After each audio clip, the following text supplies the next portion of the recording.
preacher in the year of '01. When you think it's all over, it's only begun. Howdy, pilgrims, and thanks for tuning in to another episode of Preacher versus Preacher. It's a comparison companion where each week we get together and we not only recap AMC's TV show Preacher, but we compare it directly to the book that it's based on from the 90s by Garth Ennis and Steve Dillon. I'm Bill Sweeney. I got my buddy Tom. What's up, guys? I got my brother Bob. Hey, what's up, everybody? You can usually hear us on the Wicked Theory podcast, and with us this week, we have our guest on the Skype line. Sara Netzley is back. I cannot believe you guys have asked me back. This is great. Thanks so much. Oh, Sarah, you're awesome. Sarah, if you were closer, you'd be here. That's how that goes. We love having you on the show. She keeps us in line. She keeps us in line. It's better than when Palmer's here. Palmer's on, and he just lets us get away with everything. Exactly. You know? I mean, I'm mean, but I'm fair. No, we just need a little estrogen. It works. And you're great at providing that. So, yeah, thanks for coming back. Appreciate it. If anybody wants to follow Sarah, they can follow her at Sara Netzley, SaraNetzley. And she's awesome. You should just be following her. Just because we said so. Yeah. I normally don't go Fair on Twitter, warning. but when I do, I went a little... I'm sorry, Sarah, go ahead. I was going to say, fair warning, I went a little eclipse crazy this week, so, it's not usually so astrological. That's actually what I was going to say. Like, whenever I do go on Twitter on my phone, it's like, Twitter does this thing now, in case you missed it, basically. Oh, yeah. And, like, it's always, like, great retweets from Sara Netzley, and I'm like, favorite. Yeah. Like, I don't know if you noticed that, but I always like everything you retweet, because it's hysterical. I wish you liked me as much as you like Sarah, but whatever, it's fine. It's fine. I'll retweet you, Bill. I know you do. It's not the same. I'm sorry. We're related. I've been, you know what I mean? Yeah. Like, it's kind of like when your wife asks you if she looks good in this outfit, right, and you tell her she does, and she doesn't believe you, right? Because you're supposed to say that. Yeah. It's like, you know what? You've been a special person in my life all my life. How special can you be after a while? You know what I mean? It's like that kind of a thing. You guys are lucky you're not married. After that comment, that's all I'm going to say. Not that I am. Tom, it's because we're not married that we can say these things. And because we say these things, we're not married. Both of those things are true. Inception? What? Inception. All right. So let's get to some official business real quick. If you ever want to email this show, you can do so. Send it to pvp@wickedtheory.com. Sign it with your Twitter handle. We'll give you a shout out. You can follow us, this show, at Preach vs. Preach. On the Twitters, the show is on Stitcher, iTunes, Google Play Music. Subscribe, rate, and review. And just so you know, Sarah is a freelance writer over at entertainmentweekly.com.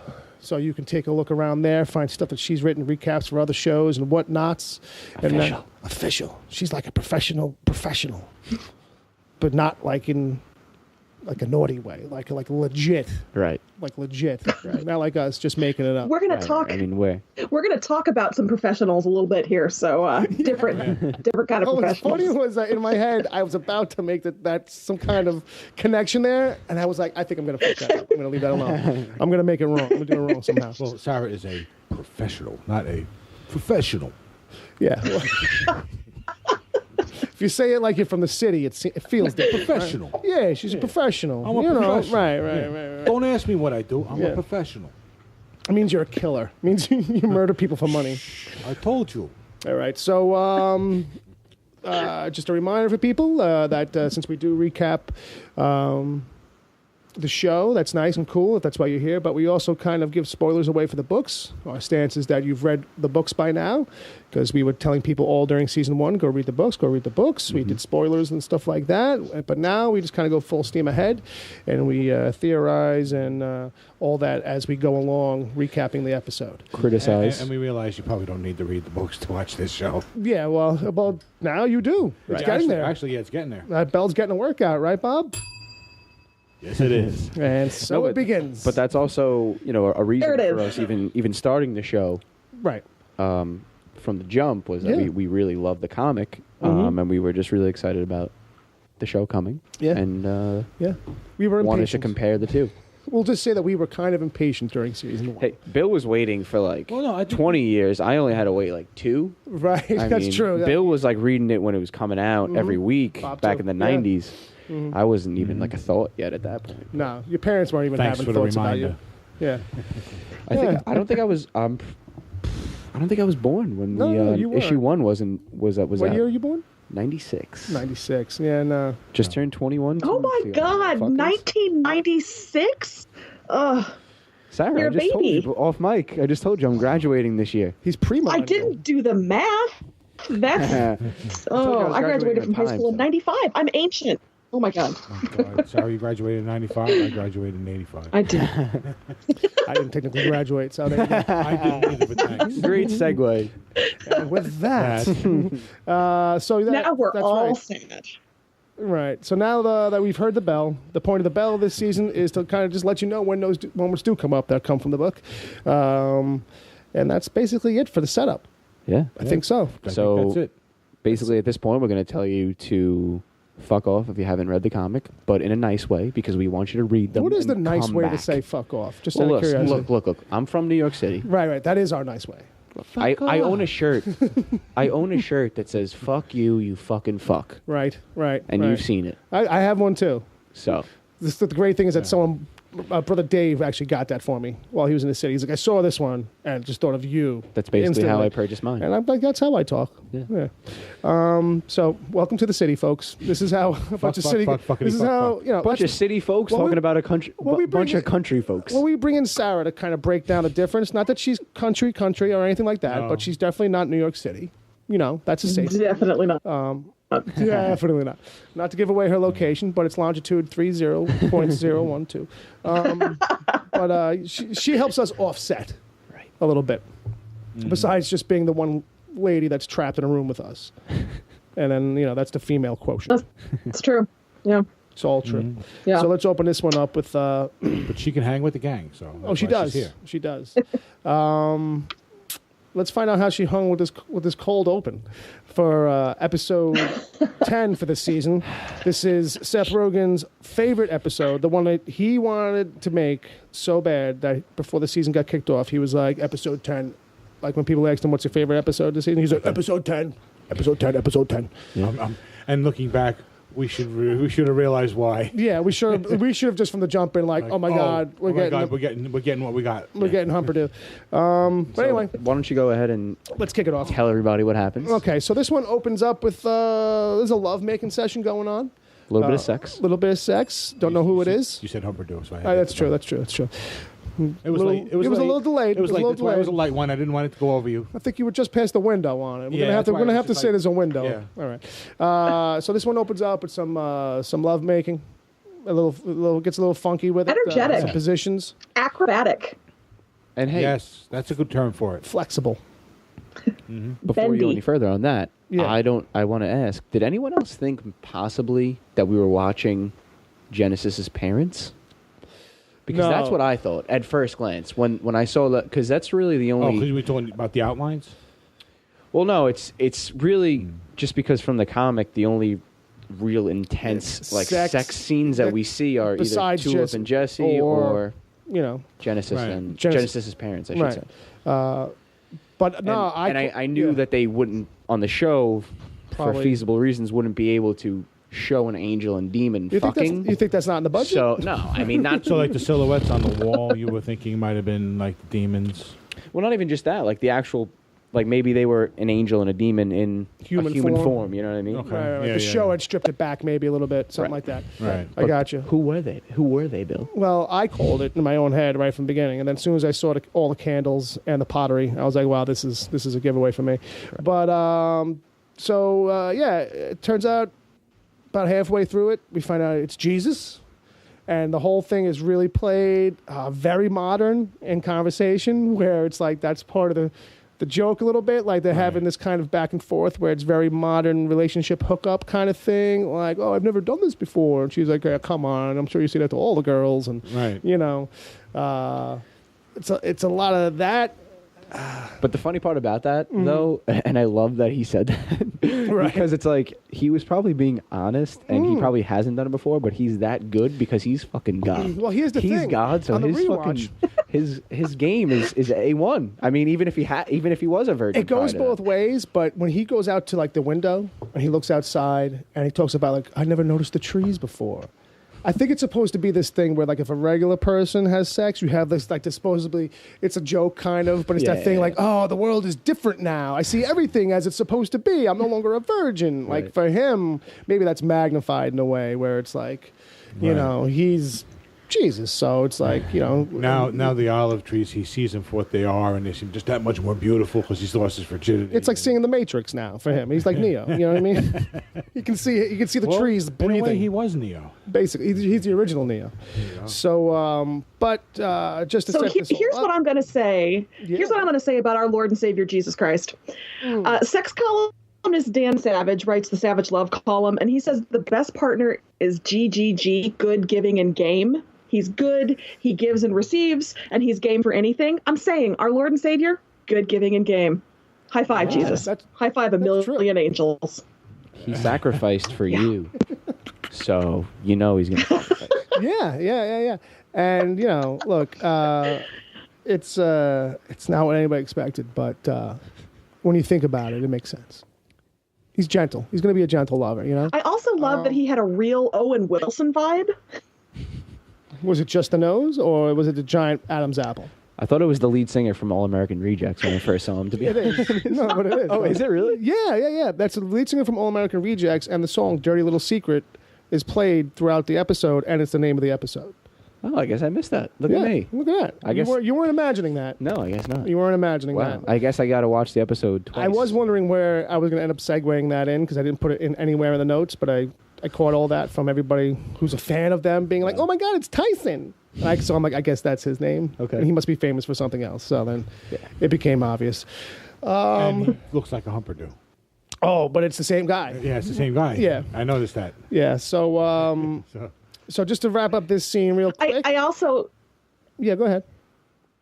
Well, no, I was going to say, I feel like it rewards anybody who had any level of like Christian schooling at all. Because, you know, Jesus says, I already ate, because of course it was the Last Supper. Once you know who it is, go back and rewatch it. And the whole thing is so perfect. Just perfect. Yeah.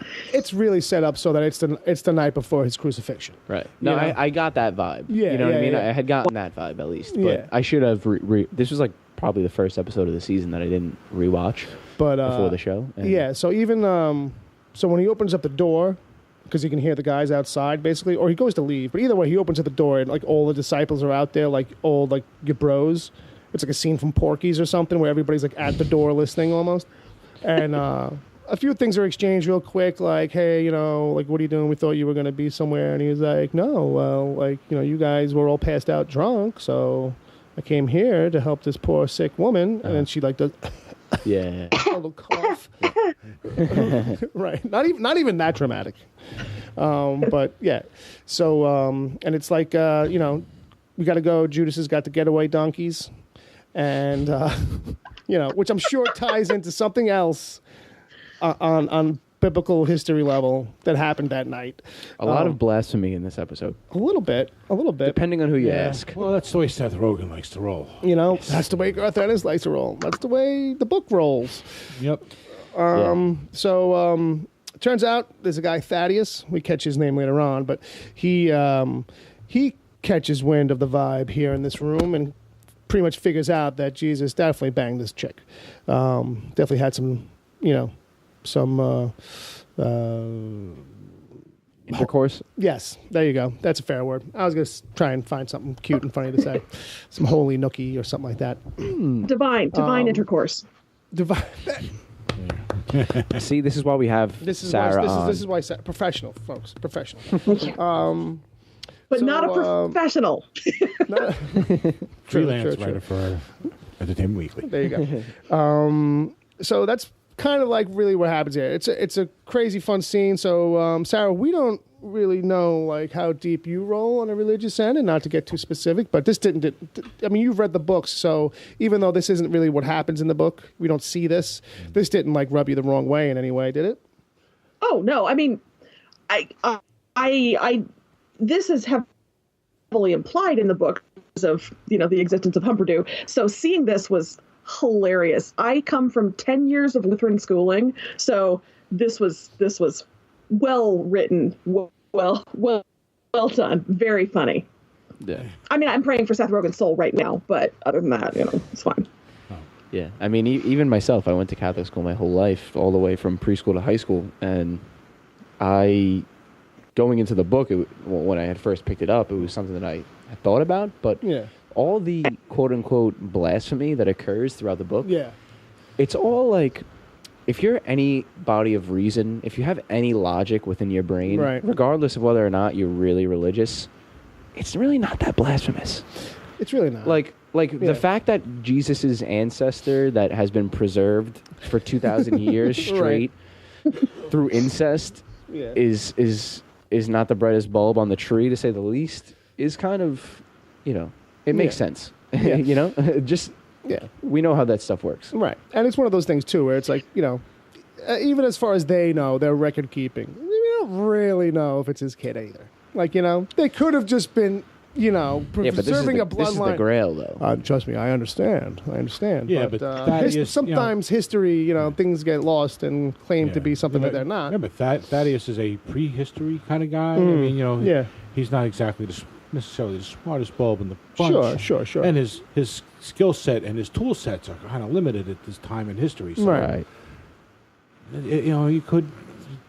So kids die. We switch in with another kid. A lot of sicknesses going around back then. So what you're trying to say is Thaddeus was like a doctor that would give you cocaine for a headache, right?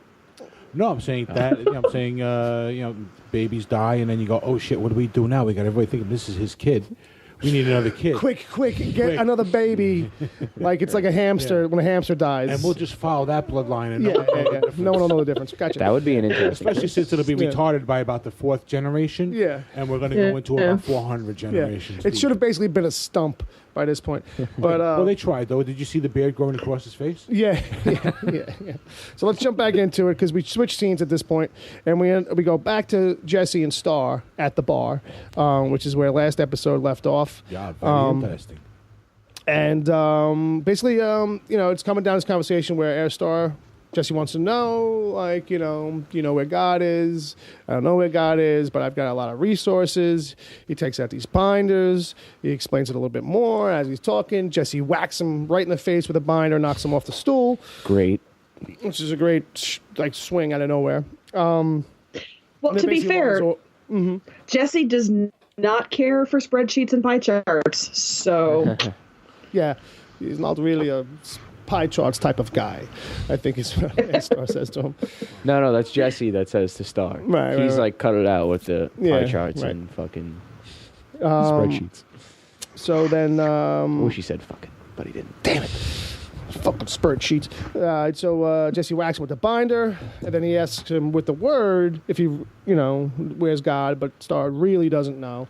And it turns out that the other thing to take away from this is that he reveals that they did make the tape. Jesse finds out that they did do that whole thing with the casting of that actor to play God. And Star agrees, basically, he's going to take Jesse to go see proof.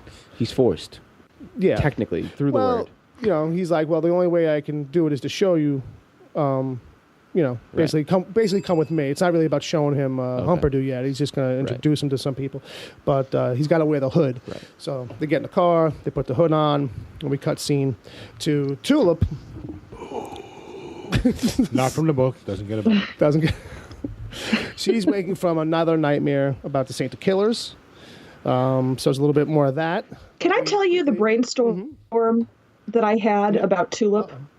Sure, hit us with it. I think the reason I'm so bothered by the Tulip's PTSD, and tell me if am I the insensitive asshole here? But what Tulip went through with the Saint of Killers, is it that much worse than anything else she's gone through in her life? She's an assassin. She's been under heavy fire. She's taken heavy fire. She's killed people. She's seen people killed. She's almost been killed. The Saint of Killers does the same thing to her.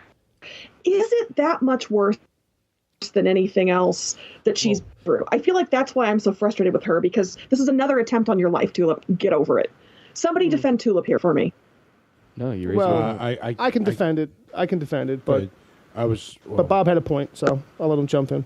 Now that it went, right. Well, not defend it, but I'll just kind of say, like, I've been taking it as that it might be something a little bit more about his grasp physically touching her, and that it's more like she's spooked on a metaphysical kind of like spiritually magic angel heaven kind of way, where it's like, like he was going to kill her. She's somehow dodged that, and she's like cursed almost in a way, kind of a thing where she's haunted by him on a different level of just having like regular typical nightmares and being shook by something, because it doesn't add up in any other way. That's the way I was kind of chalking up in my own head, where it's like, because that's how I felt like it's either that or bad writing, it seems like.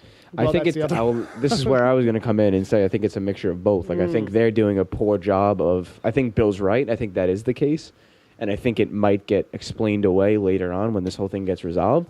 But they haven't done a good enough job from a production standpoint to prove that to us, even sell it exactly. Right. And you make a good point, Sarah, where I think she's responsible for killing her dad, right? Tulip. Well, they're hunting and she misses and kills her dad in the book. In the book. So and then in this episode, actually, she mentions she's losing like a kid both at that of them. point. She mentions losing both of them at 9, which in the book is different because the mother's long dead. Yes. Yeah. And then she loses the father probably around that age. Yes. But so they're already hinting at whatever changes those might be. But anyway, I didn't mean to digress, but I finally put my finger on what it is about this storyline that irks me so much. It doesn't make sense that she's this rattled, but that makes me feel better. So thank you guys. Well, because the other thing I was thinking too is that maybe having those guns in the house is what's keeping her haunted. Oh, too. okay. That the fact that they were like in such close proximity to her, like that was kind of like a thing, and that's why we kept on seeing them, because they were like that. I didn't think it was going to be a big confrontation between Jesse and her over them, like, which is what they're setting us up for by the end of the episode. Yeah. I thought it was going to be more of a thing where it's like, oh, we just kind of learn that that's what's haunting her. Like they're too close to me, Jesse. We got to get rid of these. Or once she gets away from them, like all that shit starts to kind of like wash out, and it's more about it being like a haunting kind of thing. But I agree with you, Dom, that I think it's a thing that the show does sometimes, where like they want to kind of do stuff that's like hinted at, and we're going to get to it, but in the meantime, it doesn't always land right. That, oh, that's the thing they're going to explain. Yeah. It feels like you're explaining it now, but not doing it well instead. Bob, I know you were trying to say something. What was it? Well, the only thing I was going to try and say was that Tulip. Yeah. As somebody who has actually had a gun pointed in his face, I can testify that you get over it. Sure. Oh, yeah. You know what I mean? Yeah. So I think that's actually part of what it is for me too. It's just like, no, this is going on too long. Yeah. She should have already been over. She should have actually been over this by the time I told you this. Yeah. She woke up after Jesse put her to sleep. Right. That should have like wiped it clean. Why the hell did you put her to sleep in the first place? The only resolution to that, because she's the only badass in the house. Right. And you need her asleep during this for all this to happen. Right. They want her off the grid kind of. Right. Right. But I think the correct resolution to your point, which I do agree with, is what Bill said, and about the metaphysical aspect of it. Right. That the scene has some kind of spiritual thing on her. I don't know, man. I just hate Tulip. I really do. And because you didn't get the Tulip you wanted. I just like every time she's on screen, and I don't know. It's just nails on a chalkboard. Sometimes it's something about her delivery. I don't know. Well, at least that's what I wonder. I wonder if it's a different actress, would they feel different about this? Because this is not to crap on her, because I feel like she's good, she's talented and stuff. Yeah, but I don't know. I think sometimes she is good and she is talented. And I think sometimes what happens is she doesn't know what to do with what they've given her. Because sometimes it's like yesterday. There was one point this whole BS with Featherstone. Right. Before that, and she's like playing around in the kitchen, and she's all inside her own head. Fuck. It's a waste. Right. Yeah. You know what I mean? And this is and come on. We need it was just she didn't know what she was doing in that scene. It was apparent. And at this point, for me, I know I've complained about the show a lot. What? In the past, and I've probably got some haters for that. Yeah. But to me, episode 10 now, where we're at, show's firing on all cylinders. I love the show right now. But Tulip's storyline is the only thing holding it back from being like one of my favorite shows on TV. Like saying that it's as good as Game of Thrones or like up there with it. You know what I mean? Well, one of the things I was saying to you earlier too is that like, because you called me at work today and we were bullshitting a little bit, and I said to you, I was like, I think one of the things that it suffers from is that it's a downer storyline. Like if this is the kind of thing that was happening to anybody, where like if they're supposed to kind of be washed out and like depressed and miserable and having bad dreams, like it would be a sucky kind of storyline for any character probably, especially to run this many episodes. So like it's just the bad result of this kind of a storyline. To try to make it link up, like it's going to resolve in time for the finale, you got to go now 5 episodes with this stuff, right? And it's downbeat. And I think part of that too is, after a while, how do you keep writing downbeat? Exactly. Like and you can only and how do you keep delivering the downbeat and have it feel annoying or repetitious? So this is where the writing gets lost, and this is where the acting gets lost. And it's not her fault, because if they wrote it decent in the first place, you know. Fair enough. I think it's just a timing issue, because if she would have just, after this whole sleep thing, been better, back to that, then it would have been perfect. Yeah, I think. Speaking of, what the fuck's next? While you're falling asleep, was that it? No. All right. So she goes and she knocks on the door. We can hear stuff coming from this other room. It's Cassidy opens it up. He's got no shirt on. We can see over his shoulder. There's a couple of girls flirting and giggling and canoodling or whatever with Denis. Yes, Sonny Boy. Dennis is getting some action. Dennis, good old Sonny Boy. So he's got some energy. Yeah. So do the people upstairs. I don't know if that came through the mic, but that's some thumper-do up there. Okay, and then Cass has like a translator doohickey on his shirt that I didn't know. Like you could just go get that. They both do, actually. Oh, is that? Oh, that's right. That's how that worked. Him and Dennis both have. Oh, okay. It looked a lot like an Apple iTranslate. I mean, it had that look of the white sleek, like Apple's new line of Translate for your newly vampire French son. So when you said that just now, I was like, "Is there? There's a thing?" No, like she got me for a second. The iTranslate. There is someone working on it. Give him a year, maybe. Oh, sure. I mean, our brother David's been looking into it.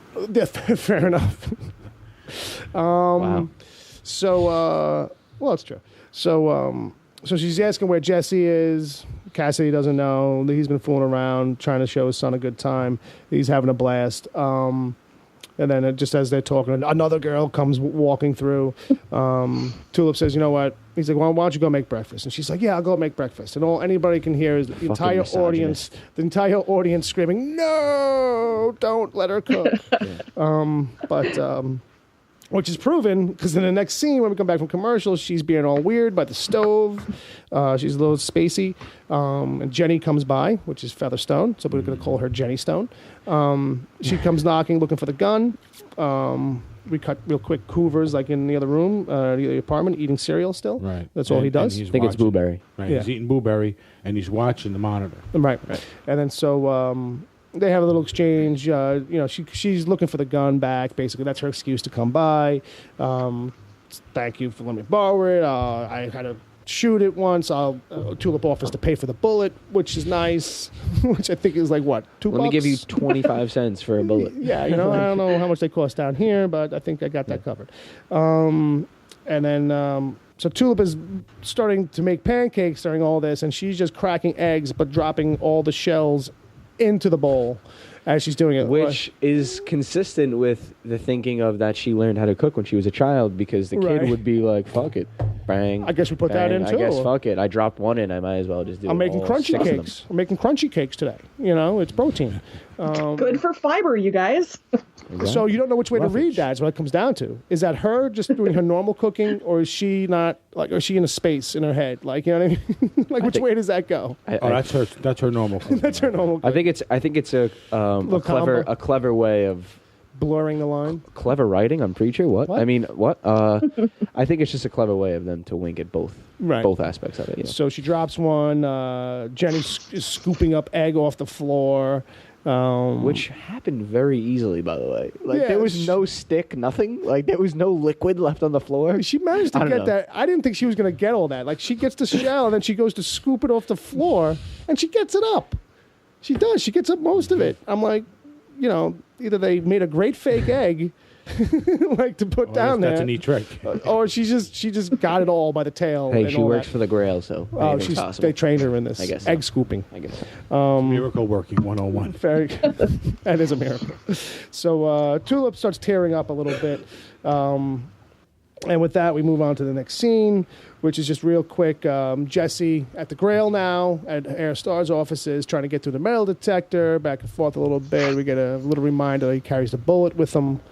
Now, do you guys have any theories as to where you think that is? Or, does it mean anything, really? Or I think he's just in some local offices they use in Louisiana. Okay. That's my theory, because it seems like they're just too close. The fucking bishop was there, dude. And the bishop and the Pope, though. That's what I meant. I'm sorry. Wow, I'm a bad Catholic. I meant the Pope. Well, yeah, the Pope is the Bishop of Rome. The Pope was there. Right. I'm reading the doc here. It says Bishop of Rome. Yeah, I was going to write out the entire description that they give, but I was just like, let me just abbreviate this for me. I mean, the Pope's there. It's got to be a pretty important place. Yeah, and the Archbishop of Canterbury, which whoever that is, wherever. Okay, you guys skipped over the best part of the scene, which is Jesse setting off the metal detectors and Hair Star saying piercings and then just pointing at his nipples and Jesse saying no. Oh, the delivery on all of that was beautiful. Yeah, Jesse's semi-disgusted no. But meanwhile, it's like, come on, Jesse. Yeah, yeah, we've already seen. And Hair Star's just so why wouldn't you? To get to Tulip and then pound her into the wall. Right. We know you like it rough. What were you saying, Sarah? Well, and Hair Star's just so. Why wouldn't you have both nipples pierced with a chain? Don't we all? So, yeah. It's so natural. Yeah, and I mean, while we're talking about things we missed at that point. Yeah, what else did I skip? Did I skip something else? The thing that was setting off the metal detector was the bullet from Saint of Killers. Yeah. So Jesse's just carrying that shit around. Yeah, I don't know. It's like his good luck charm or something, or just. I thought it was like his reminder of his lost 1% of his soul. It's just like his little fidget spinner. It's like maybe that's what it is. He just kind of sits there and just fiddles with it. Maybe the Japanese have a hold on the fidget spinner market too down south there. So they're in short demand. I'm surprised we haven't seen one on this show yet. To be honest with you, at least Cassidy fucking around with one, just being just talking shit about it though. That would feel like a Cassidy moment. Yeah, I feel like it would be funny if he liked it. This fucking thing. Starts the episode like he likes it. This is cool. And then 2 minutes later, this is shite. It really could go it could go deep too. How many? He's so old. You know what I mean? It could be every generation these people come up with something new. And in the 90s it was slap bracelets. Remember when I was a wee child? It was the. I want Cassidy to tell us how many foreskins went into those fidget spinners. How many foreskins went into this? That would be funny. That's how they keep it spinning. So he just grossed out Tom. Yeah, he understood it more than I did. It was one of those lines. I'm like, I don't know how this works logically, but Dom saw something, so that's good. Yeah. So then we cut back to Tulip and Jenny, and Tulip is telling Jenny Stone everything. Everything about Anvil, Saint of Killers, just everything and anything. And why? Exactly. She's just oversharing. Friends. Yeah, we're best buds now. Yeah. I don't know. Tulip's just Why don't you tell her about the guy you killed with the gun? Gun. Yeah, why were you so coy and dodgy about that? But actually, she probably did, because in the process of all this, it sounds like she must have told her everything, because even later on when they're playing guitar, she's like. Then Jenny Stone is saying, you were trying to be an actress, in the banks in Dallas, and a couple other things that we didn't see them exchange. But that's not true though, because she calls her out about Dallas later on. But the other two things we didn't see her say. Okay, the actress. I must have missed. But I'm just saying that in general, she seems like she's informed Jenny a lot. She's definitely oversharing. We can't claim telling her anything about the power. Yeah, and anything they've been through this whole series so far was a wild move in my opinion, really careless. And I get it. It's okay, she doesn't think Jenny is a threat in any way, shape, or form or something. But I don't know. I would just think. Well, and I will say a little bit more secretive. Go ahead. Jesse obviously doesn't care what Tulip's going through. For a while she had Cass saying, "Are you okay?" But now Cass is preoccupied with orgies with his vampire son. So Tulip really doesn't have anybody. So I can see it. I can't. It's incredibly stupid. She shouldn't be doing it. But I see what the show is trying to do here. She's lost Jesse. Right. Cass is preoccupied. What else is she going to do? She's going through a thing. Mm-hmm. Here is Jenny Stone, who actually seems to care. She cleaned up in the kitchen with her. You know, a girl's got to have some respect for that. So it's dumb, but I get it. I guess I see what they want us to, understand. And Featherstone's manipulating her all around. She's trying to do this. She's playing her. I mean, she's she's putting her defenses down. I'll make the pancakes. All this kinds of stuff. I think what we could all agree with is that where we're really annoyed with it lies in the fact that Tulip's, if she's playing true to the character from the comic, she wouldn't be this easily manipulated. She's always on her toes. Yeah. Well, even the one from the show, I would think. Yeah, really. She's a badass, and she's sometimes she's all hip to shit before it happens. She's not just a badass. She's the biggest badass in the fucking mob. Everyone else was kissing her ass, and she was killing everybody. She's technically the biggest badass on the show. She's more of a badass than Jesse, because she continued to be a badass, and Jesse went to go be a preacher. Cassidy's only a badass because he's a vampire, so he's not always doing, he doesn't do a lot of crazy bank robbery type shit, right? Or at least, to a degree, I think she's supposed to come off as the biggest badass, and it's one of these things where it's it feels out of character a little bit, for her to share so much, or be so easily duped, So basically, Jenny goes into this story about her ex. And it's just to kind of set up this idea and this point that if something feels wrong, it usually is, and it's about because they were talking about Jesse and whether or not Jesse actually put the Santa killers, sent him to hell or not, because Tulip's on the fence about whether or not that happened. Denis comes out of the room chasing one of the girls who's a little freaked out. Stay away from me and all that kind of shit. And then Cassidy follows up right behind, basically hey, be careful out there, sonny boy, you scamp. Kind of half dismissing it. Right. And then, so he's like, okay, we're all going out. And then as they leave, Jenny does this thing where it's like, oh, he's cute, and she's like, really? Tulip's like, no, he's not. And Jenny's like, oh, but he's so cute. He's all elbows and Adam's apples, super skinny. And this a parallel is made to this later on in the episode. I don't know how much further out it is, but when they're playing guitar. No, when Hoover ends up coming into the fold, and he's, she offhandedly to Tulip in that scene mentions that's what her ex that beat her, and this ex looked like, all elbows and an Adam's apple, and clearly Hoover doesn't look like that. No, but she does kind of say that's a type that she likes, but she doesn't really imply that her ex looks like that. Okay, that's kind of how I took it. Yeah. Don't get me wrong. Because I thought that was an easy way for Tulip to then say, to be like, hey, this guy's paunchy. Right. He looks like he eats a lot of cereal. No, I see where you're going with it. Is that blueberry in his teeth? But no, Cassidy. Hey. Go ahead, Sam. Cassidy's so charming, so damaged, so bony. I feel you, girl. I feel like you.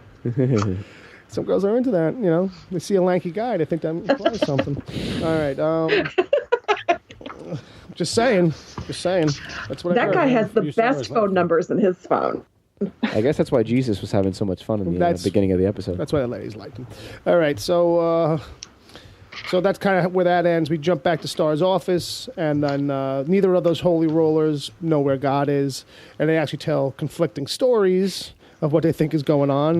The guy from Canterbury basically says that the Sephirim, the warrior angels, basically have betrayed the Lord. They've overturned heaven. Yeah, you can ring a bell for that. I mean, it's kind of like half there. You know what I mean? I was ringing the bell just on the name alone, the name drop. And that's fair. Because that to me was the reason for the scene at all. Yeah. To just name drop them. And that's fair because basically they do take over after God leaves, but this guy's story implies that God leaves because they tried to do a coup.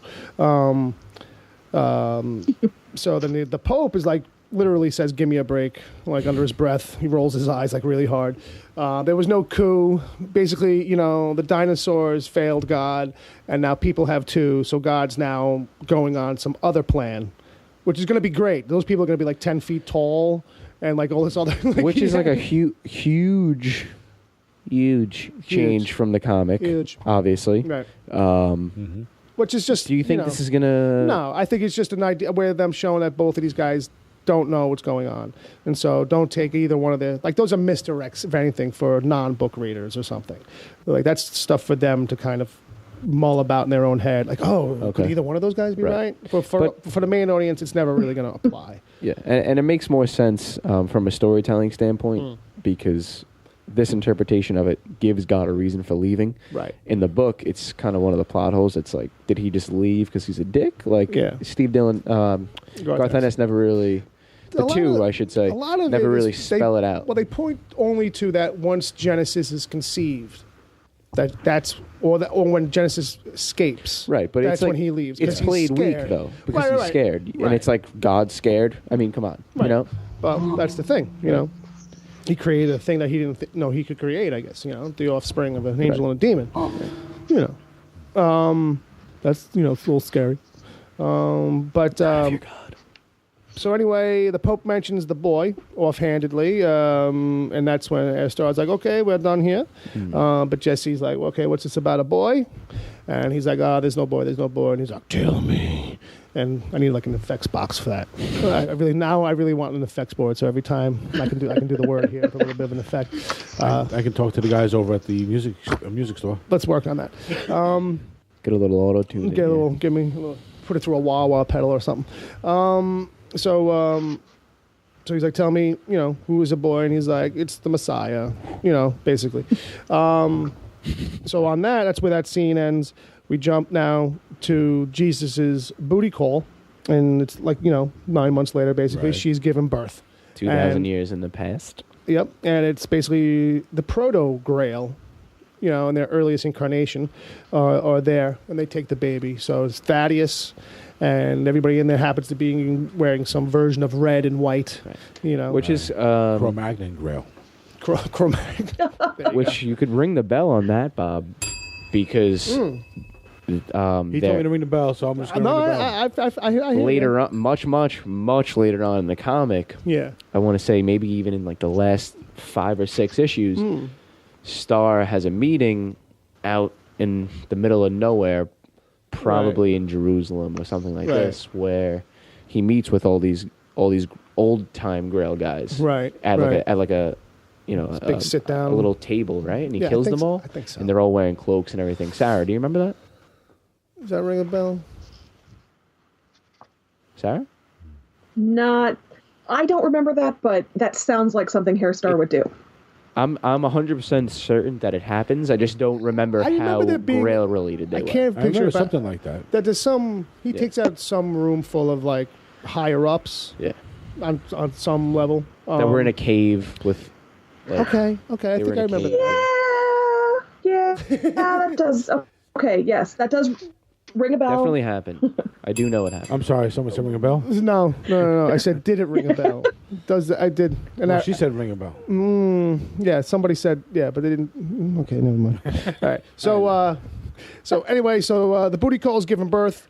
And we transition right out of that. Well, she gets beaten for asking if she can hold the baby. So probably. I don't. Beaten to death. Murdered. I think that was murdered. Yeah. Well, it was off camera. I mean, you can just you see one good whack, and then the rest of the whacks are just sound effects. You don't know. I'm sure they were very nice to her afterwards. You know how whores were treated back then. She with the was utmost respect. Great in heaven. Well, you would think so. But who knows? Who knows with this freaking show? You know what would have been great if they did if they made the warden of hell be the mother of the fucking Messiah. That's the reason why she's the warden in hell. Good Lord. You know what I was just thinking of too is like how annoying the version of heaven is going to be if we ever see it in this show because of how different. You think they're going to do just clouds and fluff? I don't think so. Yeah, I don't think they're going to show it at all. You know what I mean? At this point, we really only see it like twice in the comic. It's in the beginning and at the end. Yeah, we're kind of like past the point really. But I mean, we didn't think we were going to go to hell. We this long should see it though in the end because it does. It does play in. It does play in big time. It's a pretty major setting at the end, I would think. Exactly. Yeah, exactly. So they got to do it. Yeah. So put your big boy pants on, preacher. Just do it. So we transition to present day, where Star is basically telling the story of this to Jesse, and that the Grail has protected the Christ's lineage for generations, for 2,000 years, and this is the 25th great grandson that we have. And Jesse's like, take me to him. So that's basically where we start going from there. We cut real quick to the bar where Denis and Dad, Cassidy and son, are at the bar. Basically, it's real kind of quick. Creepy stuff happens with Denis and a girl in a photo booth. Like they ratchet up the music. Like she's getting like destroyed in there, but basically she runs out. She's like kind of okay, just freaked out and whatever. But it gives Cassidy a moment to have a conversation with him, which is basically all metaphor for puberty. And it's like, I know your hormones are raging and you can't keep it in your pants, but keep your teeth in your face, basically, something like that. Not quite, but Denis is just sitting going, yeah. He can't be bothered with it. Like it's such a fucking teenager thing. Like it's that whole stereotype. Yeah, because they're at the arcade. Yeah, I didn't really realize it was totally an arcade. They were in the photo booth. Right. He's like making out with a girl in the photo booth. Yeah, like then a he breaks out 14-year-old. the teeth and starts biting her neck. Can't control himself. Things start getting, The actor that's playing Denis is great. Yeah, he really made a great change. It's so subtle too because he doesn't get a lot to play with. Right. But even though his offhand dismissals of him, like the one scene of him dismissing, because Tulip's like turned down the music when she comes to that room earlier, and he's like. Another parallel to a teenager. Right. Well, that was the parallel to a young kid in the other episode during all the chaos, and he's spinning around just dancing by himself. Yeah. But she does say, turn down the music, and so when it translates through the device to Denis, and Denis is just like, whatever. Just dismissive wave as he rolls over onto the chick, and it's just like, oh, creepy old man body. But whatever. Yeah. Fucking those small things that he gets to do. Yeah, no, he went from like chronically depressed to like sprung chicken in like an episode. Yeah, it's great. So it's great. It's great. I want what he's having. Yeah. So basically, we come out of that back to Jen and Tulip. They're playing Rockstar, or actually Rocket. That's the game. I was going through this. I had the subtitles on. Yeah, it's Rock Band. So it's Rock Band. And Tulip is totally killing it on expert mode. She's blowing through it. It's a dirty little secret. Yeah, like she's been playing guitar for real for decades. Yeah, and so as soon as she hands it over to Jenny just sucks ass, whether or not she's faking or not. But she just as soon as she touches the controller, the whole audience in the game goes right. Like she doesn't even like her first note on her first note just smashes like all the buttons at once. So during this whole little exchange is when she kind of slips up. And she's listing off kind of like stuff that Tulip has said to her. And Tulip is like, oh, I never told you about Dallas. And she's like, sure you did. But you probably don't remember because you were tired. And she's like, yeah, I guess so. All right, I guess so. And then when she hands the guitar back to her, you can see, Hoover's like, whew, like close call kind of. She's like, I got to use the bathroom. Where's the bathroom? She goes to the bathroom. And she calls Hoover, not before we get a little reminder that there's a loose tile right at the front of the toilet because, guys pee all over the place, and I guess that just kind of rots out the floor. Which I thought maybe she was going to find the weapons. Well, what we come to realize on this episode is that she knows that those are there. Her and Hoover know that those are there, and they've actually set up Tulip this whole episode so that Tulip and Jesse will have this fight by the end. Mm-hmm. So basically, this scene was so frustrating because I wanted the redemption of Tulip. I wanted Tulip to say, oh, "I never told you about Dallas. Get out of my apartment." This was her chance for redemption. Ask some questions. Be skeptical. But I guess in Tulip's defense, the Grail plays her really well coming up. I mean, that's the only thing that makes me not want to just set Tulip on fire is the Grail really plays her coming up. But I was so excited. Oh, she's going to figure it out. We're going to see the smart, sharp skeptical Tulip, and then no, she's just like, oh no, I guess I told you about Dallas. Let's keep playing guitar. No. Yeah. They even give me like another scene later. Damn it, Tulip. She calls her out as she comes out of the bathroom. Tulip is there, and she's like, no, I definitely didn't tell you about Dallas. Which is like at the end of it a throwaway scene because it's like, why do that again? Well, yeah, it's one of these forced kind of things where they just kind of want them together so that when he starts coming through the hallway, it's just something for that to interrupt, like, you know what I mean? But also too to kind of show that, oh no, like Tulip's hip, like she gets it, she knows what's going on. She's not fooled by that for a second. She was for a second, but not for another second more, right? Something like that. Whatever you say, Bill. Thanks, pal. Okay, so they're playing Rockstar. Jenny sucks. They come out of the bathroom. She calls her out again about Dallas, but that's when Hoover comes up the hall, sounding like a drunk Dave Chappelle.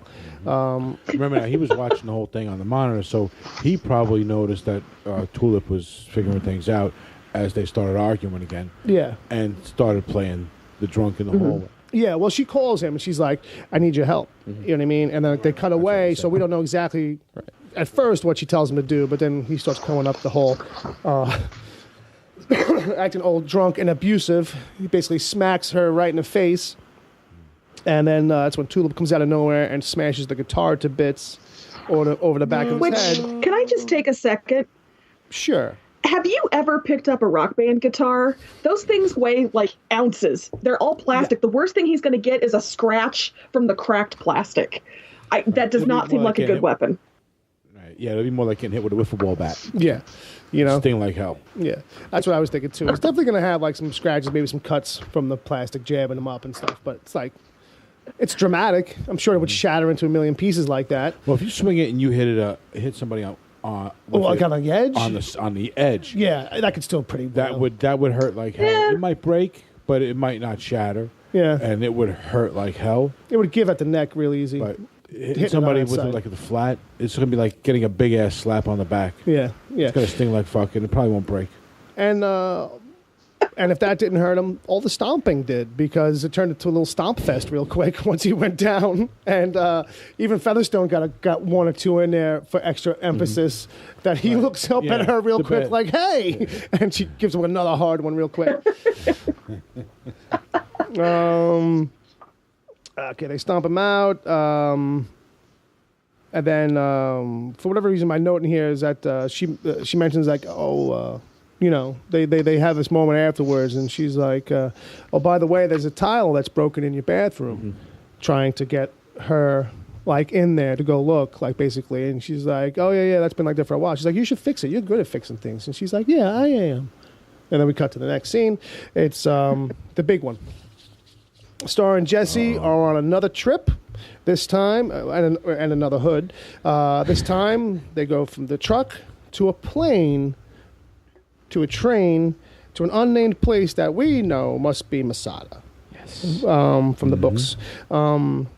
So, and upon arrival, well, you might as well hit the bell for Masada, Bob. I was disappointed that there was no, like, proper name drop. Right. You know? Right. I wonder if they kind of played it so loose because they might want us all to end up back there again. Yeah.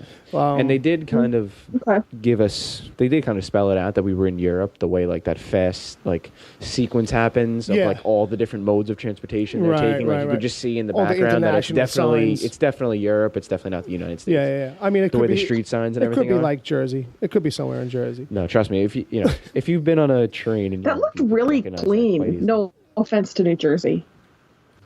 Well, no offense to most of the United States, then. Well, that was my point. Like the trains are so clean out there.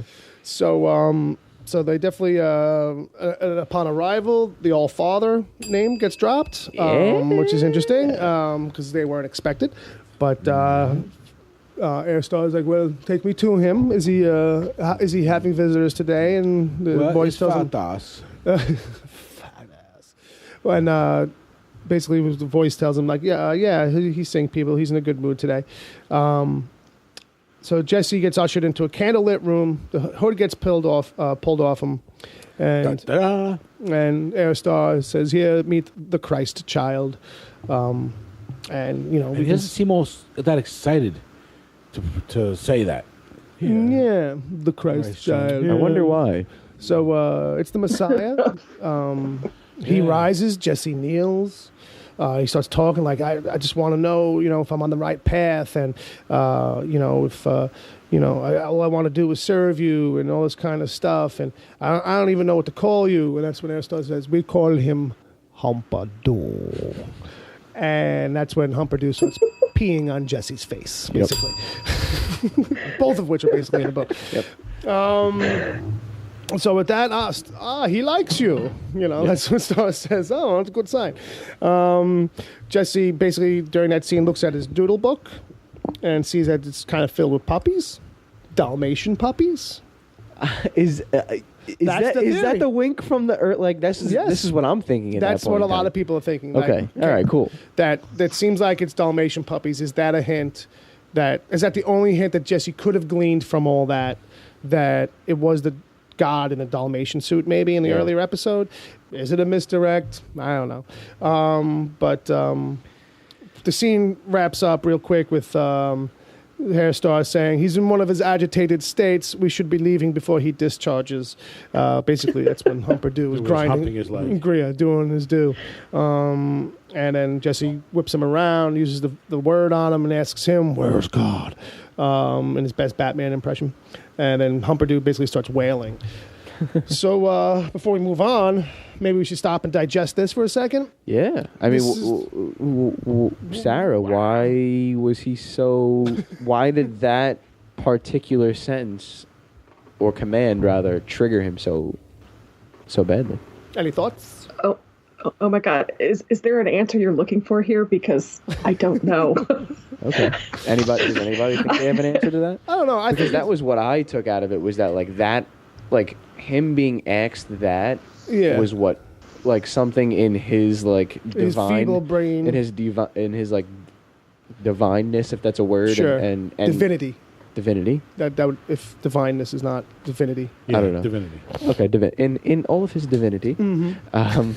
Coupled with his feebleness, though. Right, like I thought it was just... That combination causes like a short circuit in his head. Exactly. Like, I can't get it out. Right. That kind of a thing. thing. He knows, but like that's why he's so perplexed, because he's trying to communicate it, but like he can't, because What if you've got a pre-existing command from God of not to tell anybody, no matter who?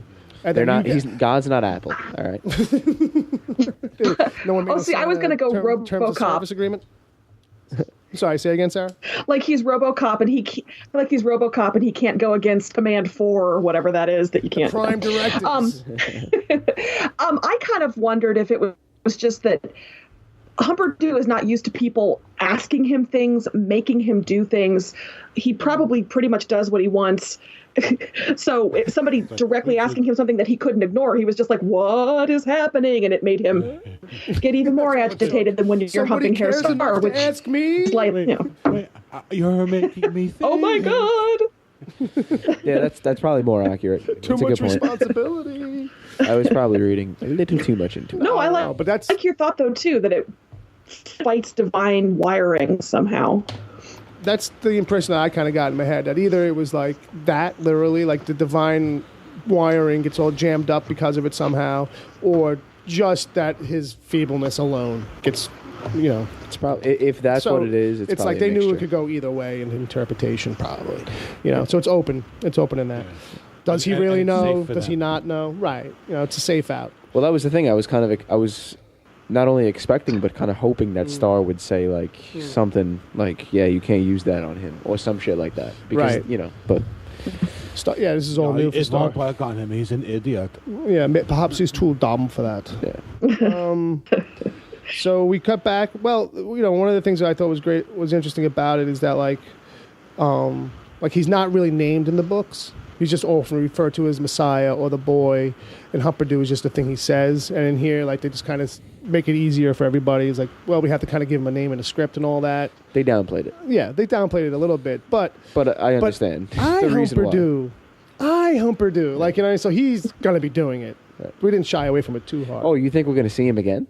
Well, just that if we do, okay, because we do see him again later on. I think not for long. Do we? I think it's more than just you watched it twice. No. I'm just saying in the books. Oh. briefly, the second time they're at Masada, like when everything goes to shit. Right, that's what I mean. With like all of basically all the Grail army and All-Father getting killed. Yeah, the whole thing gets wiped when the out. Saint gets there, Jesse's there, Right. Cassidy's there. And I think that's what they're planning for. Like eventually, like sometime like next season or season after, maybe we'll all end up back there.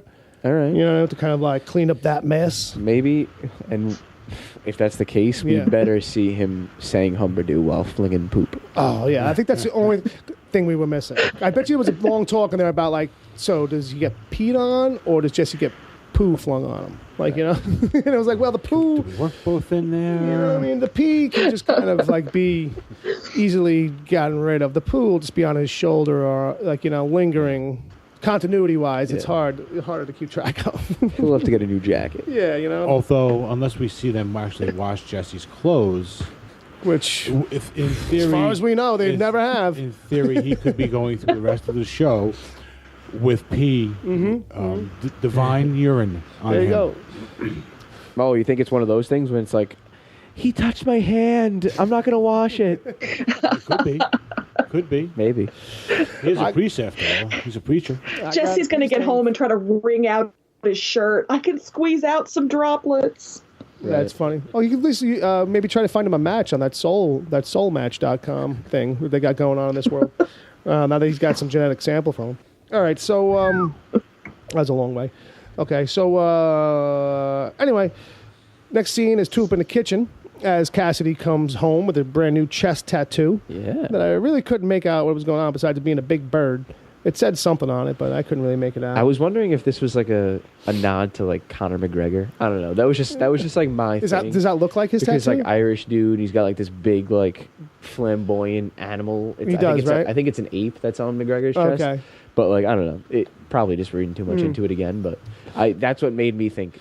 If it was going for that, at all, he would have mentioned like some love of Conor McGregor or something like that. Maybe. Well, that's true. The show hasn't been shy with doing that. You know, and that's true.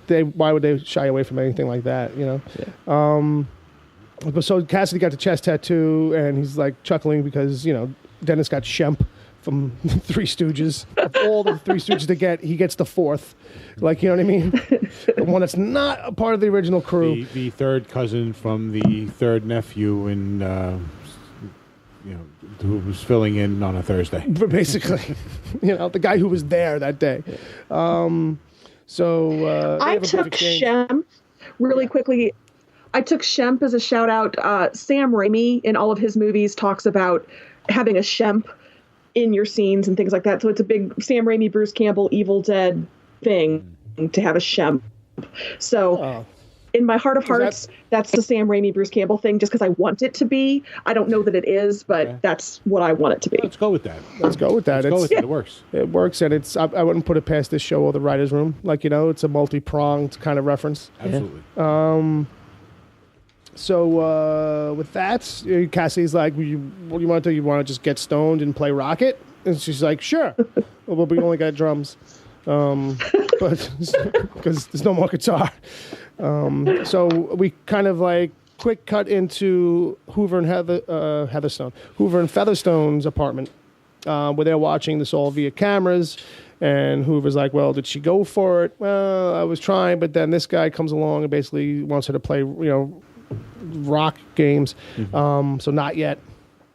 And then Featherstone, basically says, I wish I could have killed her, but the boss won't let me. But then again, all we have to do is break them up. So, which is a line I missed on the initial watch somehow. And this is basically, we cut a little bit forward and... that's kind of a bell, no? That's a bell worthy.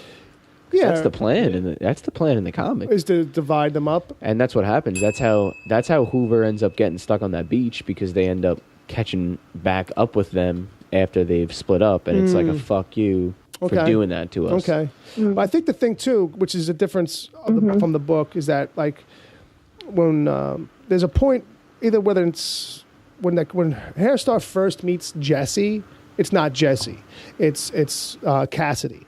And remember, they bring Cassidy out there because they think Cassidy has the word. They think he's the preacher, and he's pretending the whole time. So I'm not sure why I came back to that. I was going to make an allusion to something else. Illusion. With an A. It's all an illusion. Yeah, I'm not good with words. All right, but anyway, No, not right now. Math. That too. So basically, Tulip goes to fix that loose tile in the bathroom because that's what they want her to do.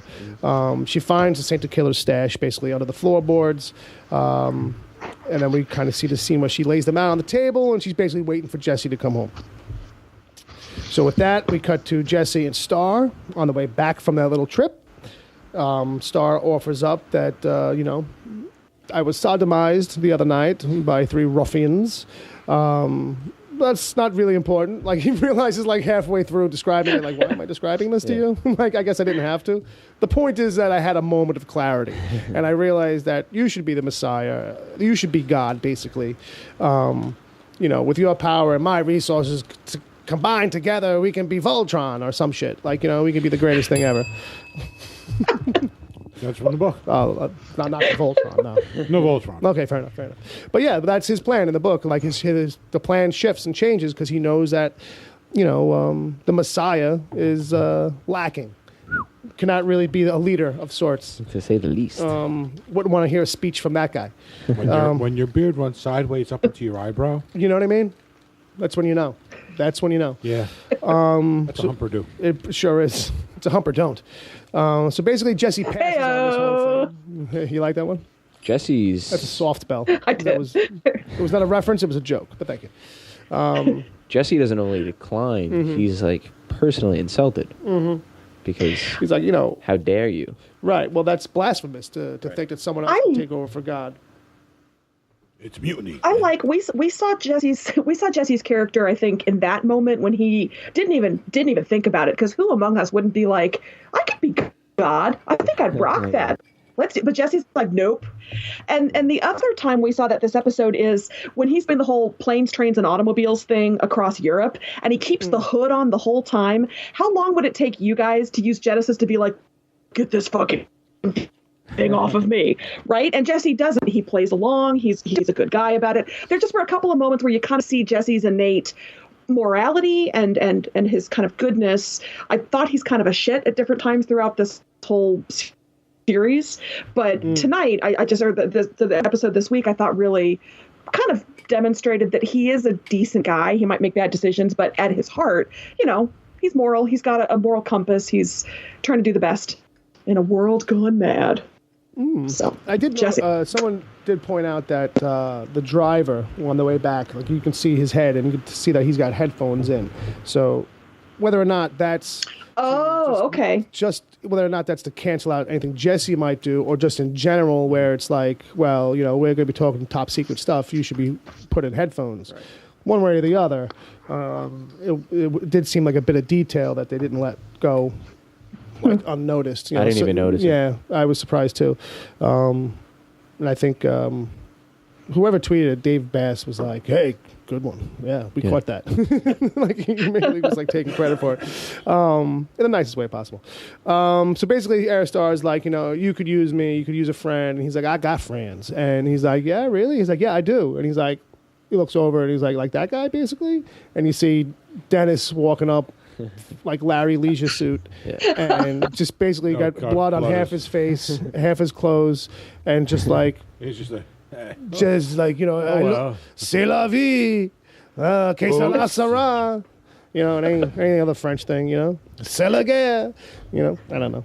Hey, maybe that's how we'll get the scene with Cassidy at the end of the book where he's standing out in the desert. Right. But we'll get it with Denis. Maybe. I think we were saying this last week. I feel like, is this an echo from last week, maybe? Or maybe it's some other conversation. Well, we might have been having a conversation about maybe seeing that scene that played out in the show, but I don't know about... No, you know what it was?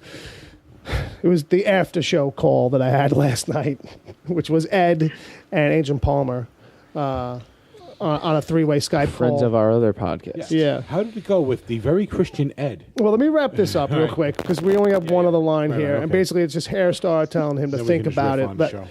To think about it, and that the offer still stands, kind of, is where it got left for the episode. That Jesse's offer is still standing. So, to answer your other question about Ed, our friend Ed... who's on our other show. Who's on the Wicked Theory podcast with us, who notoriously gave up reading the series in its first trade paperback because he just kind of got repulsed by Arseface, is his claim. Yeah. And that he never made it this far. Like, the first thing he said to me, like, when I got on the line, he goes, so... We should also, before you get into it, we should also mention that Ed has been calling every episode.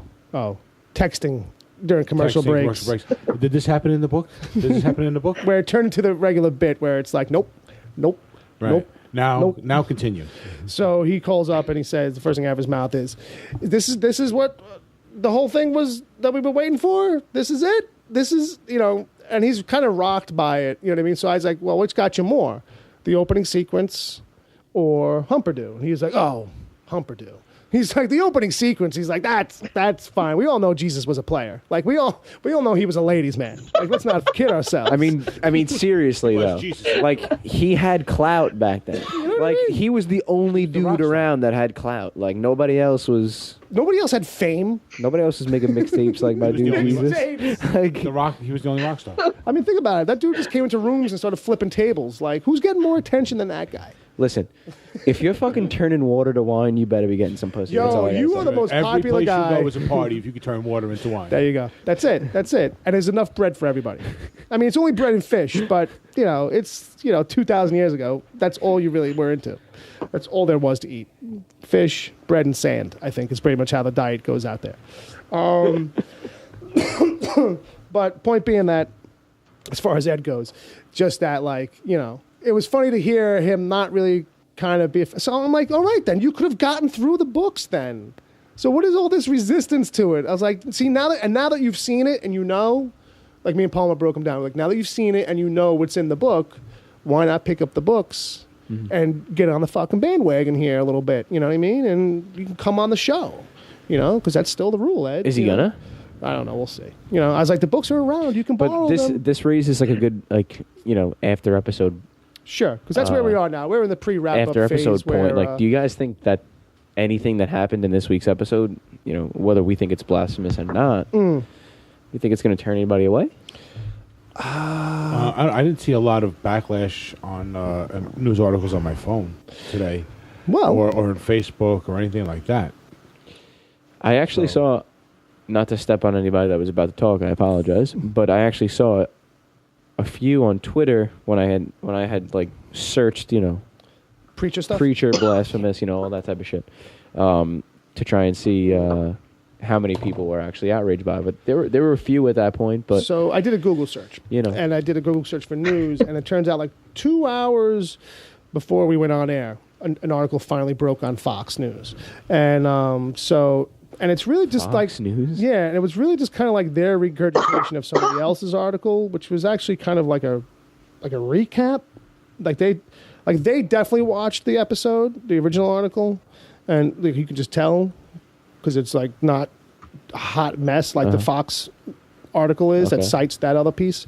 But what's funny about the Fox piece, and I have it up here, is that they basically just list 3 tweets, right? And so this first one is from a guy named Christian Jacobs, and he's like, I think Preacher may have lost me last night. That was taking things a little too far. Felt really uncomfortable watching, right?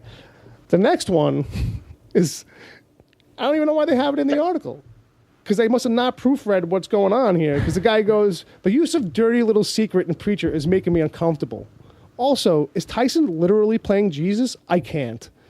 So this person's a fan of the band. Right. And they're just like, on those 2 levels, like, oh my God, the song is in this episode and the guy from the band. Right. Like, I can't. And Fox is like, you must not like it. Right. Because you can't. So I guess that means they don't like it? Well, I mean, it makes total sense. A bunch of like 80-year-old white guys like fucking just reading tweets and shit, trying to fucking put shit on the website. It's even worse than that. I was actually reading an article on my phone the other day about Staten Island. It was 13 things you didn't know about Staten Island. Right.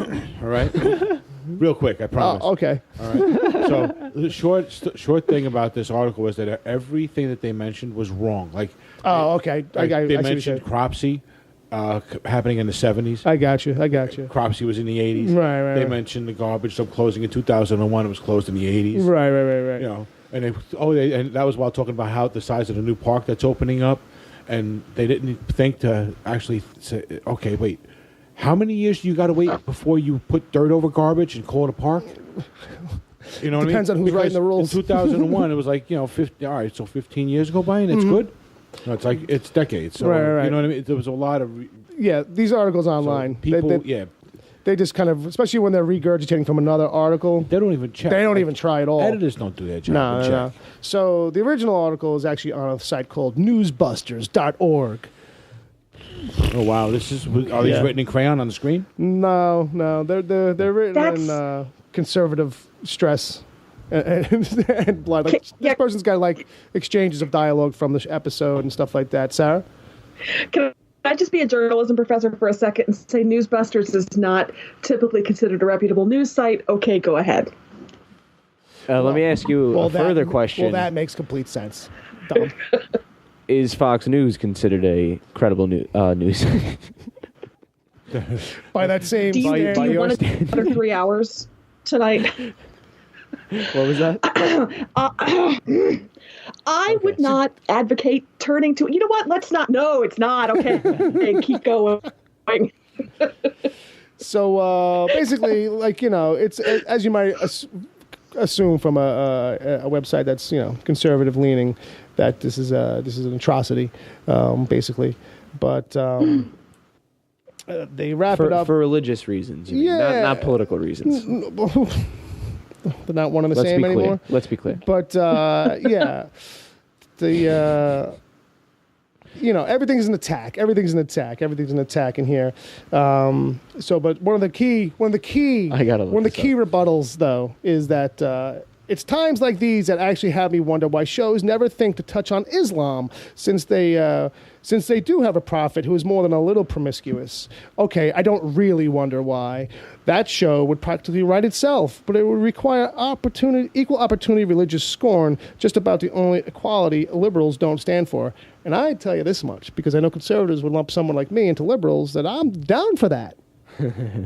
But it ain't the material we're talking about here. It ain't about Islam. So you can keep your Islam tendencies to yourself. Stick to the material in hand. I'm just saying, when the time comes that somebody writes that book and somebody wants to make that movie, right, then you go rally up behind that guy and help him get his movie made. Yes, they should prop him up. Prop them up if you want that. Make sure so you have bad. an army around you, because the Muslims are going to come looking for you. Right. Well, that's what I'm saying. Because they hate everybody, and God forbid you say anything about Muhammad. No, but that's all we know. That's all inferred.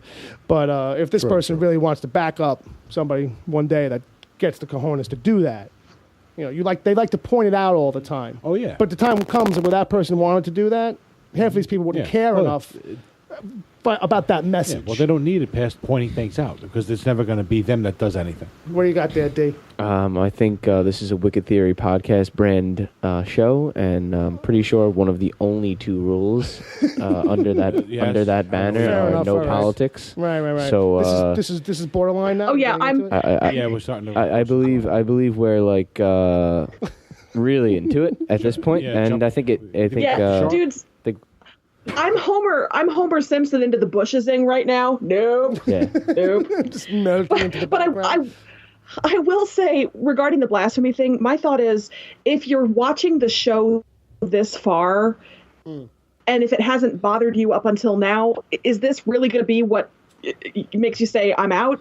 That would surprise me, because the show has had a lot of other, maybe not directly blasphemous against our Lord and Savior Jesus Christ, but there's been enough that if you have delicate sensibilities, you bailed. So anybody who's really upset about it seems to me is somebody who heard about it, read about it, and I was talking about it third hand. That's my thought. Is any controversy is going to be the focus on the family forum, who's like, oh, think of the children. So, screw them. It's all about the kids. So fair enough. So those articles are. Thanks for bringing us back to my original question there, Sarah. That was one of my concerns, because that's always been the concern, is that are we going to get back to his question? Well, would a hubbub ever come up because of this topic, because of this episode? So my question really to the room was originally just going to be, do we think that the show was doing a little better in the ratings and it had more attention in general? obviously that would probably have helped cause a bigger stir. Yeah, well, I think maybe if it was on a network. Well, I think even on this network, it's just that it's not doing too hot. Like, the numbers aren't really that great for it this season. Not that they were spectacular last year, but I wonder why. Well, there's a lot of different reasons. Yeah. But, the point being that, because this was the concern kind of like in the back of at least my head anyway, was that like, oh, if they get to that and do that, that could be, a big either it's going to help it or hurt it. And I feel like because the show really is like low on the radar for most people, it's not doing either, which is good because then it's kind of like we get a pass without getting a lot of the scars or, negative press that, normally would have come, and we get to kind of stay on this slow build trajectory if we're lucky to have that as a series. It'd be nice to get some of this bad press, as you call it, so that the show can turn around and get better ratings. Yeah, and make more money so that they could spend more money and do more cool shit from the book. Mm-hmm. And I'm sure that was a hope too for this season. Like, if the question was coming into this season, do we push it into this season and reveal it so soon? Well, it's a twofold benefit. Like, even if it does get us bad press, no such thing as bad press. It's all good press kind of a thing. You know what I mean? So that's how we have porn stars on TV. Right. Yeah. Well, hey, I mean, that's how you ended up reading the book, basically. Yeah. Bill was introduced to the comic from when he was in a comic shop flipping through the book, and he saw the panel where they're in Louisiana and they're in the cemetery. The vampires are kicking Cassidy's head around. Right. I'm like, what the fuck is going on? What did he say exactly? Fucking cocksmoker. Something like that. Yeah. And Bill was like, wow, graphic language and violence. I like this. I'm going to read this. So maybe, just maybe, if they did more racy shit. Yeah, you know what I mean? It could bring in some more twisted millennials. Some more damaged viewers. Well, before we get to, we do have a couple of tweets to kind of get to real quick, but before we do get into that, any other final thoughts about this week? I mean, obviously in general, it's a brand new hope, Sarah. I'm going to be a feminist killjoy for just one quick second. Do what you got to do. So, thank you. The violence the violence this week to me felt a little more upsetting because it was directed only at vulnerable women. So you had the mother who's just given birth getting beaten to death in the bed where she just gave birth, and then you had the prostitute who you can hear in the background over and over being like, "You're hurting my wrist. Ouch! I don't like that. Stop it. That's too rough." And I don't think she's the person that Denis ended up coming home all bloody from because she ran out. But usually this show, for all its violence, is pretty equal opportunity. And it cuts across, all kinds of mobsters and vulnerable people and innocent bystanders and cops and just like everybody all at once. And that's fine. But this week's episode felt a little like, here are these two kind of vulnerable sex worker, newly born mother that got the brunt of the violence. And what I'm saying, Preacher, is let's go back to just killing everybody. Let's just kill everybody. I'd be more comfortable with that. I don't know what's about me. Let's do it. Yeah, I agree. Bill, you look horrified. I felt similarly earlier on in the episode with something. I know I had mentioned it on when we were breaking it down. I don't remember exactly what scene it was, but I do agree. I felt that's I think I even said it while we were recording. I said misogynist or something. Yeah, like you did say misogynist. Yeah.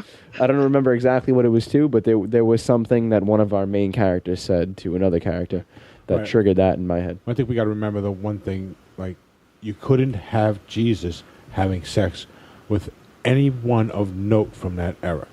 Right. That would piss people off. You could not have him having sex with Mary. Well, no, yeah. Some other known figure, right. You just know, so it had to be a prostitute. Yeah. You know what I mean? Yeah. So in that situation, at least, they may not have really had any other choice.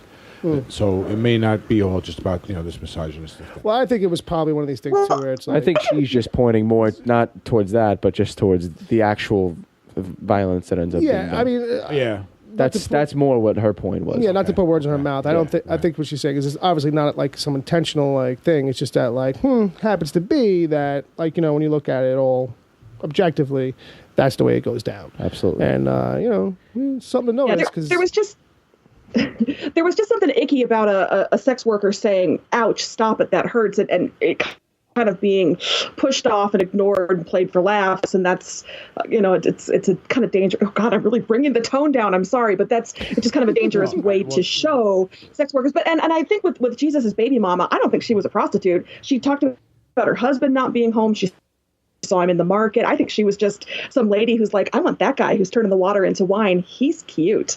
He looks like he was cross country. Let's. And besides, we really don't know.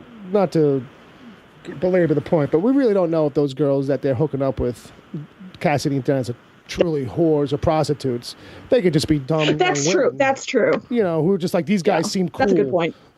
And that's why they're dumb. You know what I mean? They've got They're like elbowy men. High, we'll hang out with them. Right. They like elbows and Adam's apples.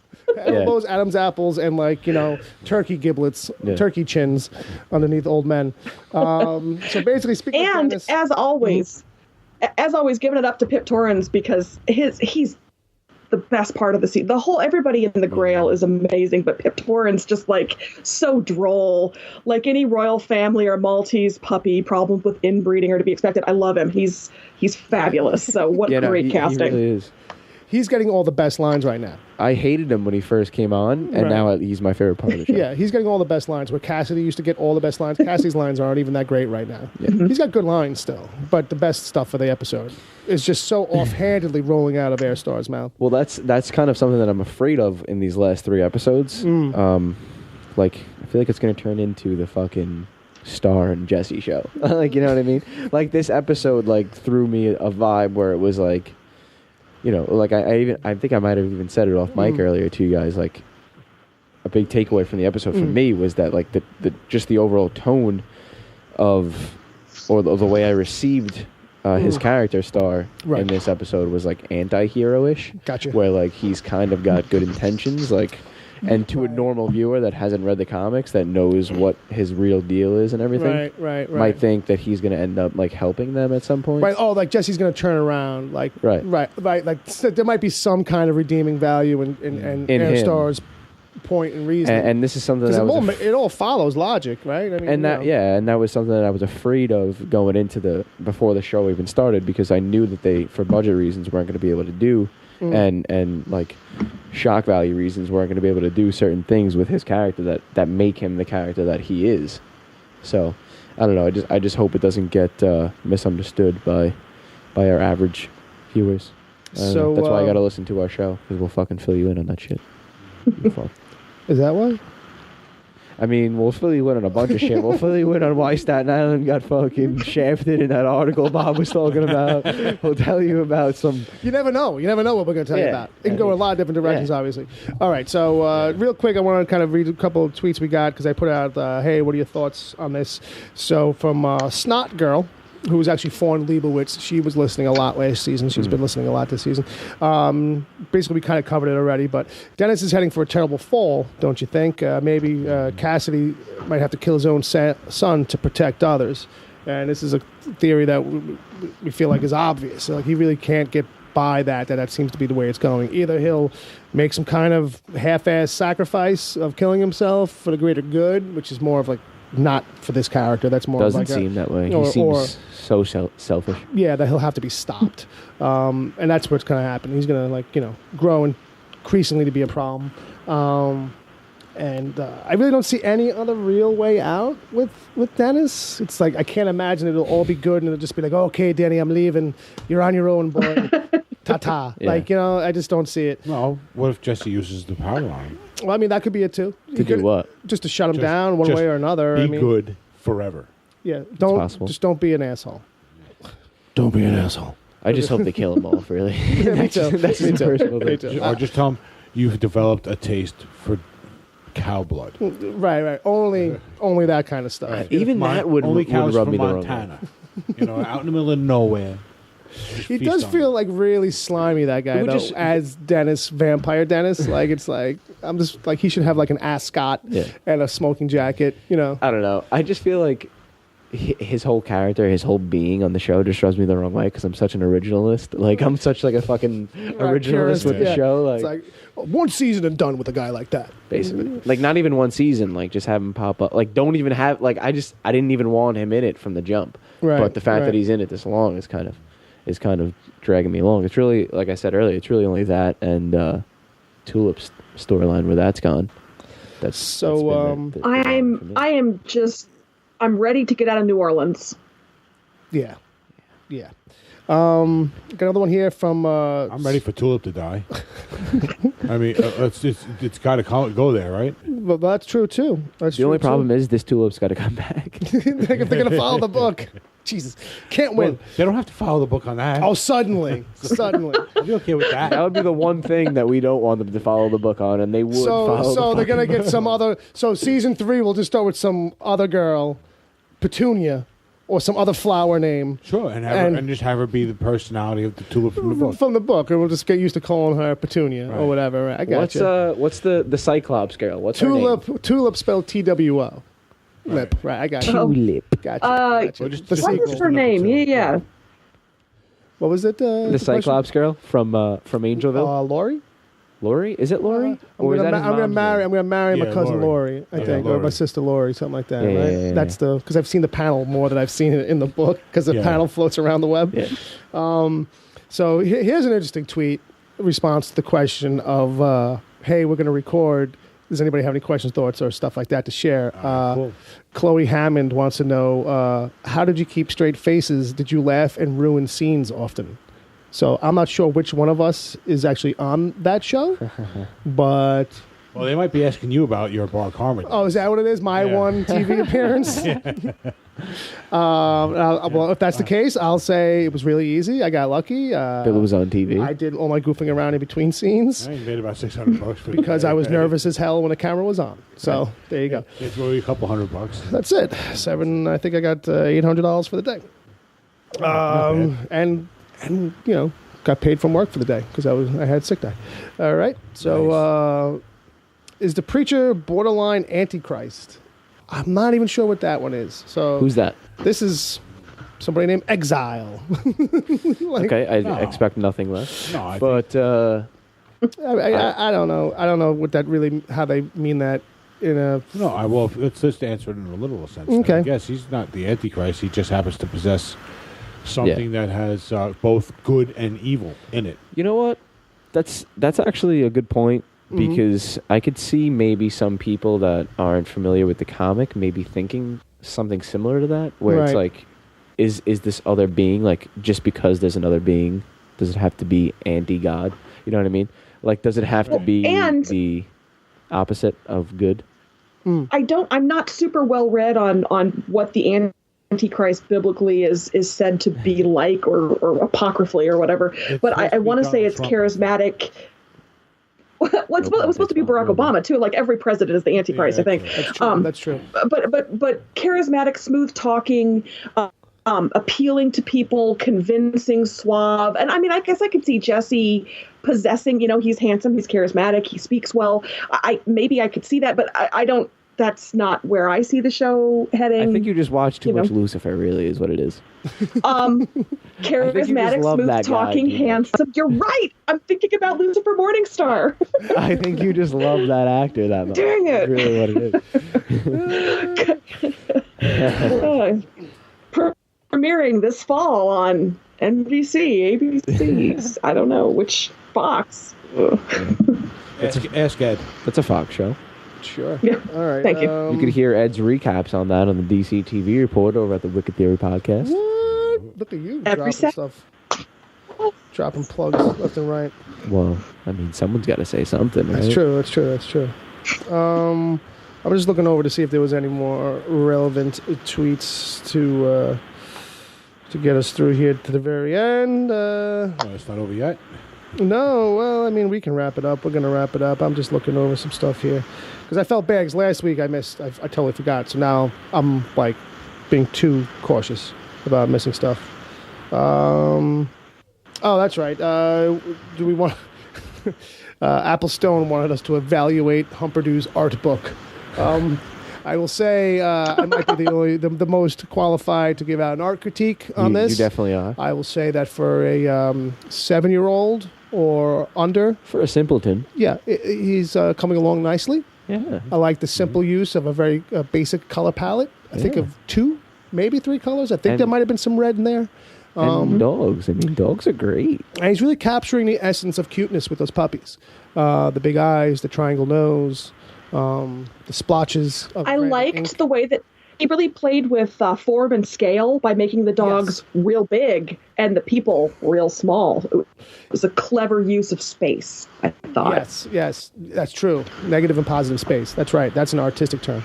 Yeah, that's true. I mean, the dots, they were Dalmatians. They were distinctly Dalmatians. Strong contrast in the color palette. There you go. Composition was real nice. Juxtaposition. Bill was just on like the wiki page. I should have just looked up artterms.org. Yeah. Okay. Everything an art teacher told me I wasn't doing properly. There you go. That's how it goes. You should really put the characters in the middle of the page. Okay, whatever.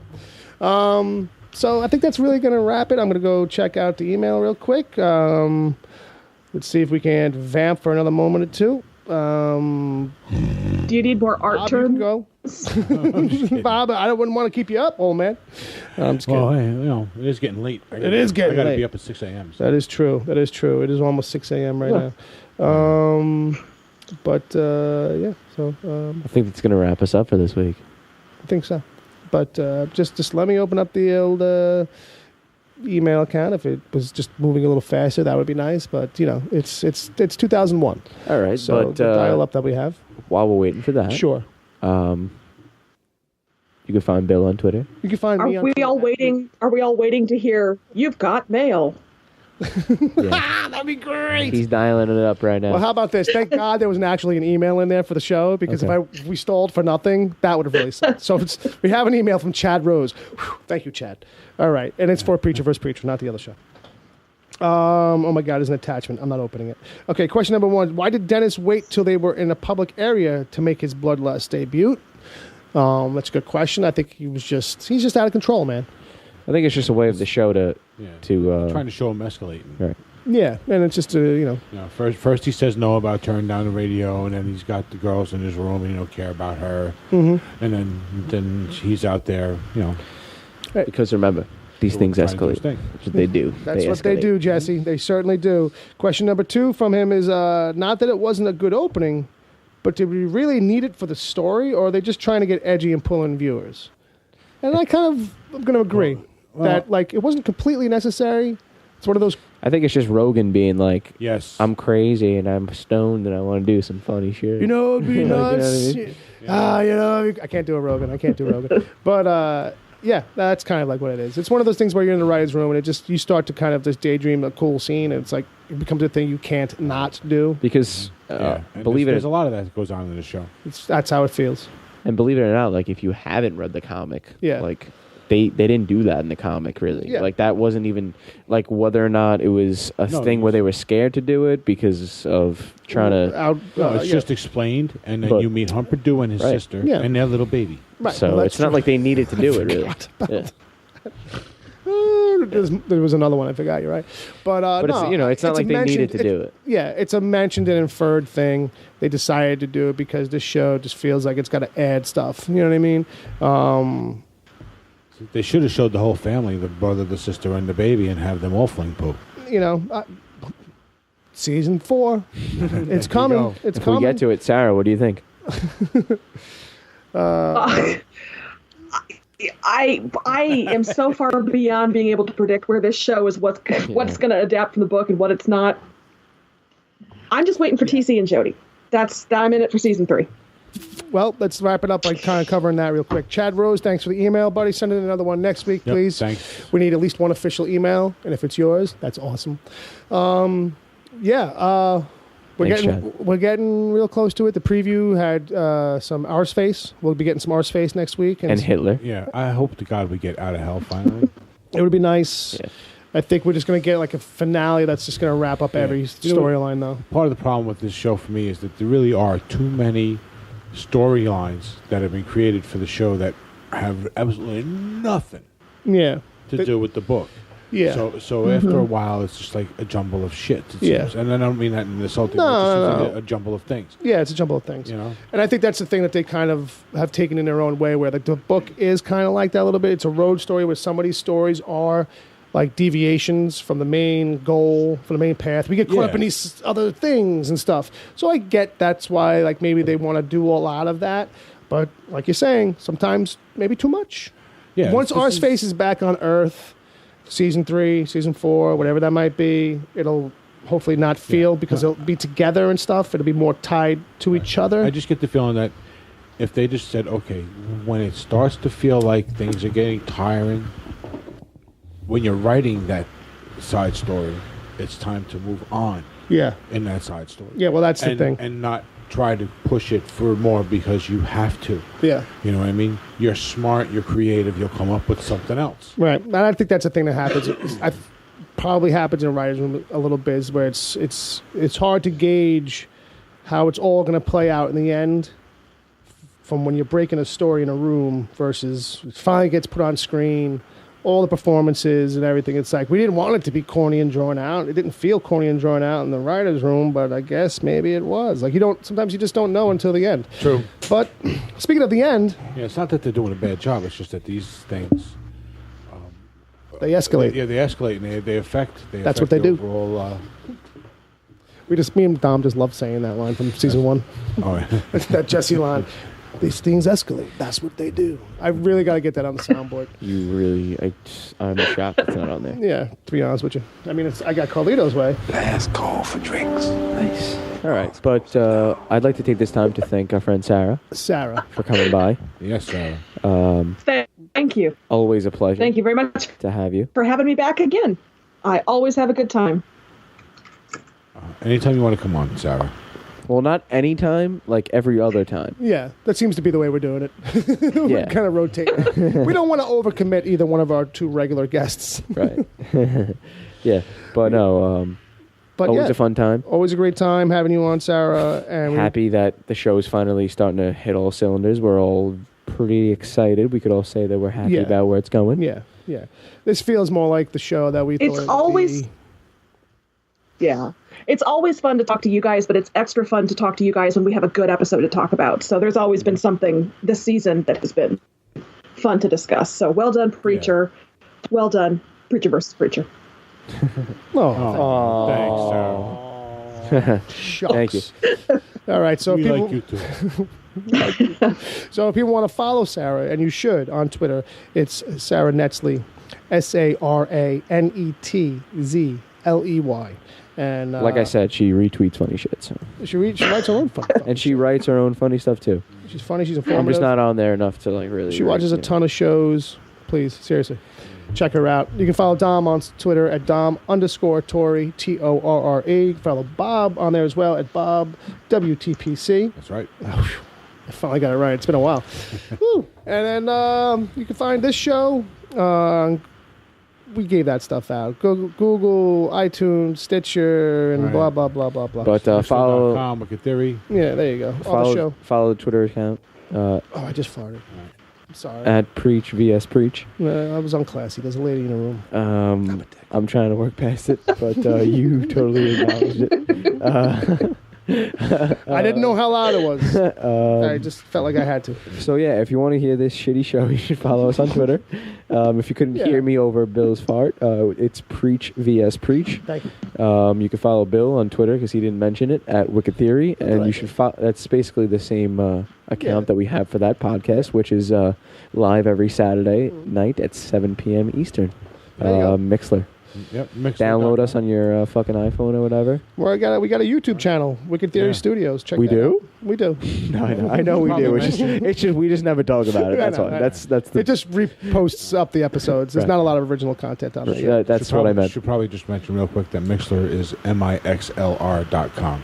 /wicked-theory. There you go. That's live every Saturday night. Sarah, once again, thank you very much for joining us. Thank you to anybody listening for listening to us. And thank you very much to anybody who's emailed or tweeted at us. Thank you very much. Keep up the good work on your end. We'll do what we can until the end of the world.